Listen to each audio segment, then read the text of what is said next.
जय हिंद दोस्तों, मेरा नाम है सुधीर और आप देख रहे हो जीके वाला क्लास एजुकेशन। आज का ये वीडियो क्लास 10th के सभी छात्रों के लिए बहुत ज़्यादा इंपॉर्टेंट है, जितने भी छात्र बोर्ड परीक्षा 2023 की तैयारी कर रहे हैं। क्योंकि आज के इस वीडियो में आप सभी को ममता वाला जो चैप्टर है, इस चैप्टर का मैं आप सभी को 3 महत्वपूर्ण वायरल गद्यांश बताऊंगा, जो कि आपका बोर्ड परीक्षा 2023 में गारंटी है कि आपका यहाँ से एक गद्यांश फंसना ही फंसना है। ठीक है, अगर आप इन 3 महत्वपूर्ण वायरल गद्यांश को अच्छे से पढ़ लेते हैं तो आपको ममता वाले चैप्टर में से सभी गद्यांश को पढ़ने की आवश्यकता नहीं पड़ेगी। ठीक है, ये 3 महत्वपूर्ण वायरल गद्यांश कौन कौन से सन में पूछे गए हैं, कौन से सन में नहीं पूछे गए हैं, आपको कौन से गद्यांश नहीं पढ़ने चाहिए, आपको कौन से गद्यांश पढ़ने चाहिए, सब कुछ आपको इस वीडियो में पता चलने वाला है। उसी के साथ साथ मैं आप सभी को वीडियो के बीच बीच में कुछ ऐसे इंपॉर्टेंट ट्रिक्स बताऊंगा, जिनको यदि आप अपने बोर्ड परीक्षा 2023 में अप्लाई करते हैं तो गारंटी है कि आपका यहाँ से 6 का 6 पूरा का पूरा नंबर दिया जाएगा। ठीक है, बहुत सारे छात्रों को यहाँ पर 4 नंबर 5 नंबर दे दिया जाता है, बट मैं आप सभी को जो ट्रिक बताऊँगा, अगर आप उस तरीके से लिखोगे तो आपका यहाँ से गारंटी है कि आपका 6 का 6 पूरा का पूरा पक्का नंबर दिया जाएगा। तो बहुत ज़्यादा वीडियो इंपॉर्टेंट है, इसी बात पर एक बार ज़ोरदार लाइक कर दीजिए और अपने मित्रों के साथ शेयर कर दीजिए। और अगर आप हमारे चैनल पर नए हैं तो हमारे चैनल को सब्सक्राइब करके बेल आइकन को ऑल पर सेट कर दीजिए, ताकि जब भी मैं बोर्ड परीक्षा से रिलेटेड कोई भी नया वीडियो लेकर आऊँ तो सबसे पहले आप सभी को नोटिफिकेशन मिल जाएगी। तो चलिए दोस्तों, आज की इस वीडियो को शुरू करते हैं। तो दोस्तों, बोर्ड परीक्षा 2023 में आपका गद्यांश से संबंधित इस तरीके से प्रश्न बनेगा कि निम्नलिखित गद्यांशों में से किसी एक के नीचे दिए गए प्रश्नों के उत्तर दीजिए। ठीक है, बहुत ही ज़्यादा इंपॉर्टेंट टॉपिक है आप सभी के लिए। यहाँ से आपका 6 नंबर बनता है। इस तरीके से आपका प्रश्न बोर्ड परीक्षा 2023 में इसी तरीके से आपका प्रश्न बनेगा। ठीक है, आप यहाँ पर गद्यांश देख सकते हो। सबसे पहले मैं आप सभी को ये बता दूँ कि ये जो गद्यांश है कौन से सन में पूछा गया है, पहले सबसे आपको ये पता हो जाना चाहिए। ठीक है, यहाँ पर आप देख सकते हो कि ये जो गद्यांश है आपका 2014 के एएफ मॉडल पेपर में पूछा गया है और 2022 के एई मॉडल पेपर में पूछा गया है। तो आप खुद समझ सकते हो कि ये जो गद्यांश है कितना ज़्यादा आप सभी के लिए इंपॉर्टेंट हो जाता है। तो बहुत ही ज़्यादा इंपॉर्टेंट टॉपिक है। चलिए एक एक करके इस सारे क्वेश्चन का मैं आप सभी को आंसर बताता हूँ, और किस तरीके से आप लिखोगे, किस तरीके से बना कर लिखोगे। आपको अगर नहीं भी आएगा, अगर आप इस वीडियो को एंड तक देखोगे तो आपको बना कर लिखने भी आ जाएगा, इतना मैं गारंटी के साथ कर सकता हूँ। ठीक है, तो चलिए आइए आज की इस वीडियो को शुरू करते हैं और एक एक करके देखेंगे इन सारे क्वेश्चन का आंसर। तो दोस्तों, यहाँ पर हमारा जो पहला क्वेश्चन है वो ये है कि उपरोक्त अवतरण का संदर्भ लिखिए। अब अगर आपको संदर्भ लिखने नहीं आता है तो मैं आपको बता दूं कि संदर्भ कैसे लिखते हैं कॉपी में। आप कॉपी में संदर्भ इस तरीके से लिखेंगे, प्रस्तुत गद्यांश हमारी पाठ्य पुस्तक हिंदी गद्य खंड के ममता नामक पाठ से उद्धृत है। ठीक है, या फिर आप लिख सकते हो कि ममता नामक पाठ से लिया गया है, जिसके लेखक जयशंकर प्रसाद जी हैं। अब अगर मैं यहाँ पर ट्रिक की बात करूँ तो कॉपी में आप लिखते समय क्या लिखोगे, जो पाठ का नाम है और लेखक का जो नाम है उसको आपको ब्लैक पेन से क्या करना होगा, हाईलाइट कर देना होगा। ठीक है, यानी कि उसके नीचे आपको थोड़ा सा अंडरलाइन कर देना होगा, कुछ इस तरीके से। ठीक है, अगर आप इस तरीके से लिखोगे तो एग्जामिनर भी केवल यही 2 चीज़ देखता है, पाठ का नाम और लेखक का नाम। अगर ये दोनों आपका सही है तो थोड़ा बहुत आपका दो शब्द 4 शब्द आपका पढ़ता है शुरू का, उसके बाद आपकी फटाक से कॉपी साइन हो जाती है। अगर आप इस तरीके से लिखोगे तो आपका यहाँ से 2 का 2 पूरा का पूरा नंबर मिल जाएगा। ठीक है, चलिए दूसरा क्वेश्चन देखते हैं। दूसरा क्वेश्चन हमारा ये है कि रेखांकित अंश की व्याख्या कीजिए। रेखांकित अंश आपका कहाँ से कहाँ तक है, यहाँ से यहाँ तक है।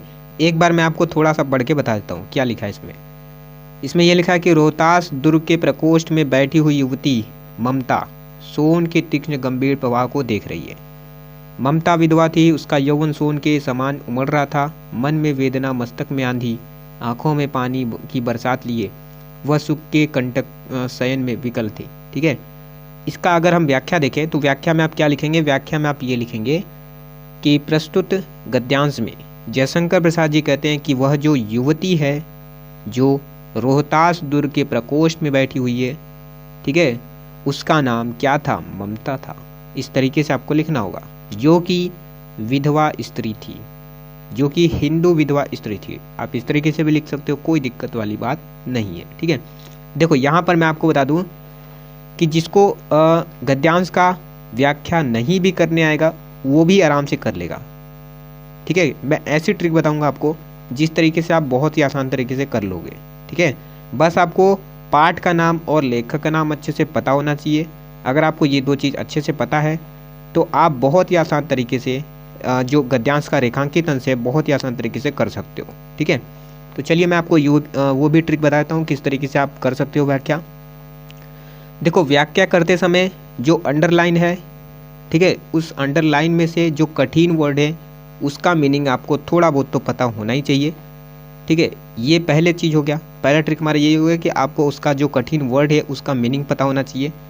दूसरा यहाँ पर ट्रिक ये है कि आपका जो ये वाला यहाँ से यहाँ तक दिया गया है, आपको इसी में से थोड़ा सा हेर फेर करके बस आपको व्याख्या कर देना है। ठीक है, बहुत ही अपने शब्दों में, यानी कि उसी बात को आपको अपने शब्दों में समझा देना है रेखांकित अंशों की व्याख्या के थ्रू।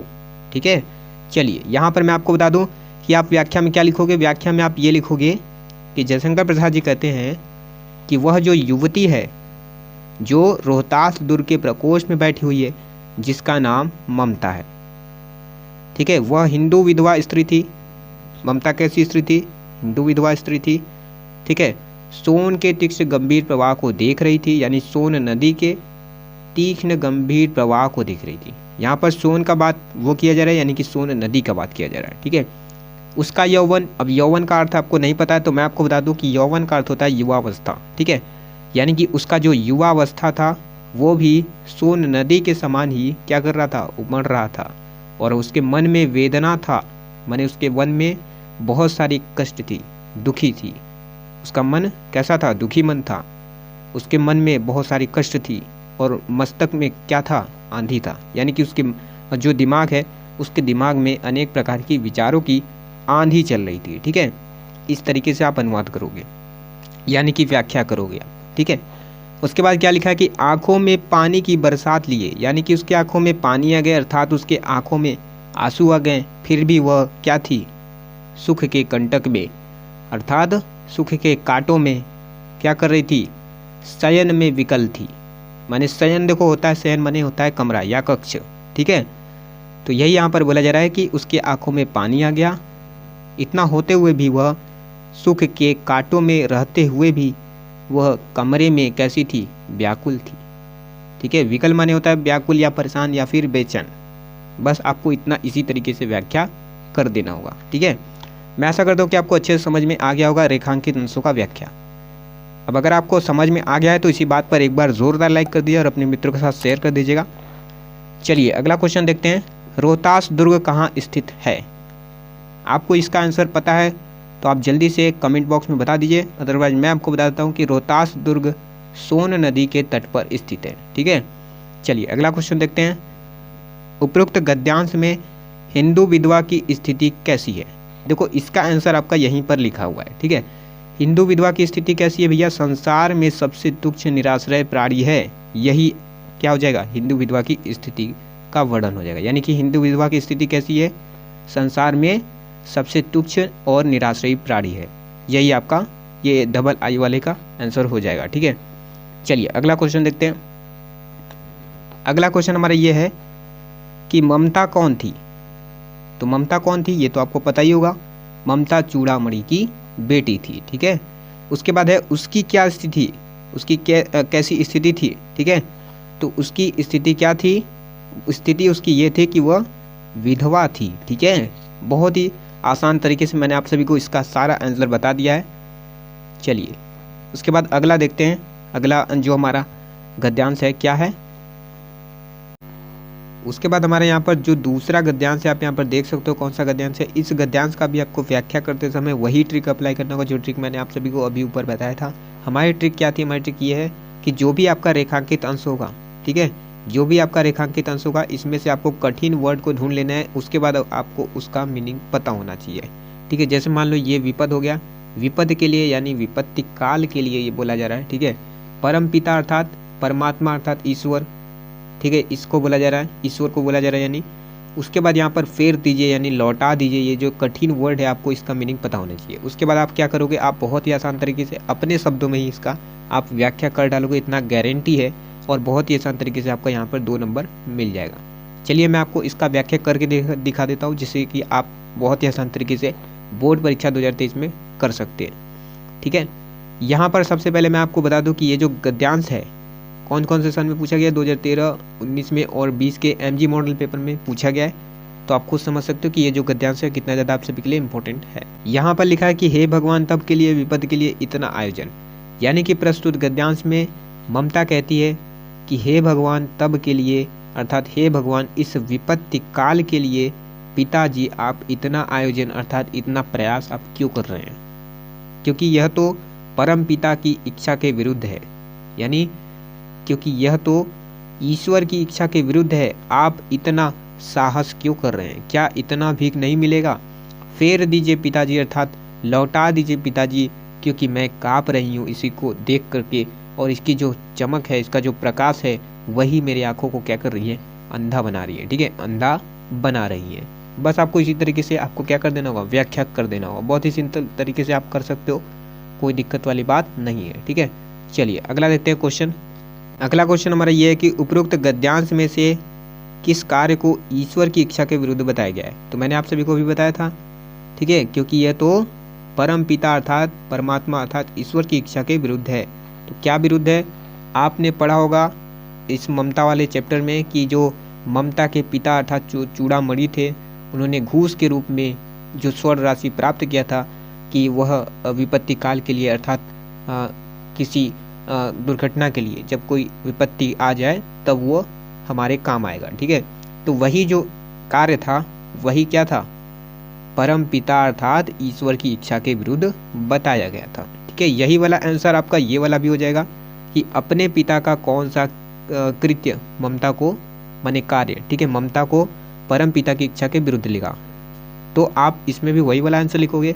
आप क्या लिखोगे? आप ये लिखोगे कि ममता के पिता चूड़ामणि ने घूस के रूप में जो स्वर्ण राशि प्राप्त किया था कि वह विपत्ति काल में यानी कि विपत्ति के अवसर में काम आएगा, यही जो कार्य है ममता को परम पिता की इच्छा के विरुद्ध लग। ठीक है, बस आपको यही आंसर में लिख देना होगा। ठीक है, चलिए मैं आशा करता हूँ कि आपको अच्छे से समझ में आ गया होगा। उसके बाद हमारा जो तीसरा जो गद्यांश है कौन सा है आप यहाँ पर देख सकते हो। ये जो गद्यांश है आपका 2019 के AA मॉडल पेपर में पूछा गया है, तो आप खुद समझ सकते हो ये कितना ज़्यादा आप सभी के लिए इंपॉर्टेंट है। चलिए मैं आप सभी को इसका एक एक करके आंसर बता देता हूँ।